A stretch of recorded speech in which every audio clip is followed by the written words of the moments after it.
Hello, and thank you for tuning into today's video. If you're someone who uses Microsoft Edge on your mobile device and prefers a darker, more comfortable interface for reading or browsing at night, you're in the right place. Today, I'll show you how to enable dark mode step by step. Open the Microsoft Edge app on your mobile device. Look to the bottom right corner of the screen and tap the three-line menu icon. From the menu that appears, scroll down and select Settings. Inside the Settings menu, tap on Appearance and Layout. Finally, under Appearance options, select Dark.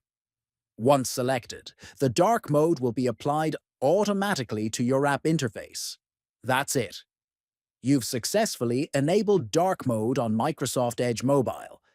If you found this tutorial helpful, don't forget to like, comment, and subscribe for more helpful tech guides every week.